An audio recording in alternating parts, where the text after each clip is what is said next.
Morning, children. All right.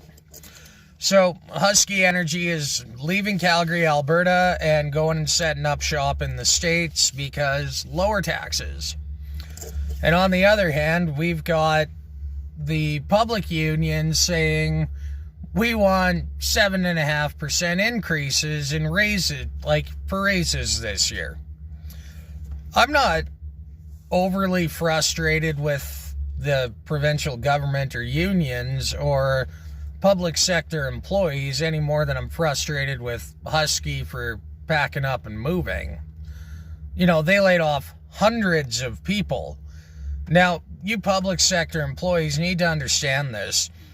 When the private sector is hemorrhaging jobs and people are getting laid off and getting hours cut and having to take pay cuts because of how much the taxes on them have gone up, it's a little bit egregious to turn around and say, we want 7.5% raises.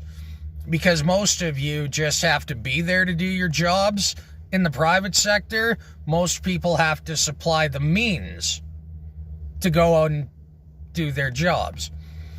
Now, I'm not mad with Husky Energy. I'm not mad about the layoffs. I'm not mad that the unions are doing what unions do. I'm more irritated that when it's all said and done, we all know it's not going to change a damn thing.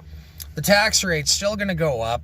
And, I mean, you give people a 7.5% raise. I mean, if they're making $90K a year, that's like another $5,000 a year that they're going to get taxed on and lose $2,600 of it to taxation in some way, shape, or form. But 100% of the cost of that $2,500 extra a year take home by the time you've paid taxes on everything you spend it on still comes down to the taxpayer pocket. Now, I'm not saying that the frontline staff are undeserving of a raise. I'm not saying that they're undeserving of their benefits. Where I actually get mad about it is the knowledge that it's not going to change anything. And no matter how much better than the private sector, the public sector is compensated and given benefits and taken care of more than the private sector employees. Not that I'm going to fault the public sector employees, but it's not going to stop their unions from pulling this shit again next time.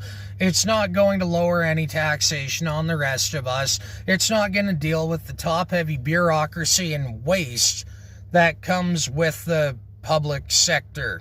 So I'm not going after the nurses and the doctors and teachers and stuff.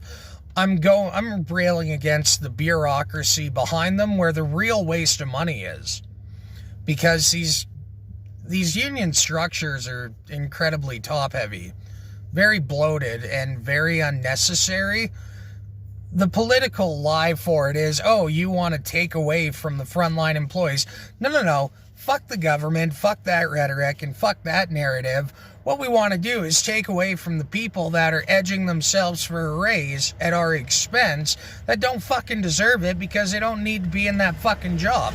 The job was created specifically to cut some people a paycheck, and that's bullshit when it gets passed on to everybody else. So, you can get offended, or you could maybe set yourself aside and join in the common struggle of trying to get ahead. But deriding people for not wanting to pay more when they're already saddled with taxes and debt, just because you feel entitled to a raise, that's kind of offensive and pretty egregious. And that might explain why you're coming up against as much opposition to it as you are. So, nothing against the frontline staff, but fuck your unions. They're a joke. They're a scam. Fuck the government structure behind you guys, because it's top-heavy, it's dead weight, and it's a bloated corpse. So, get real.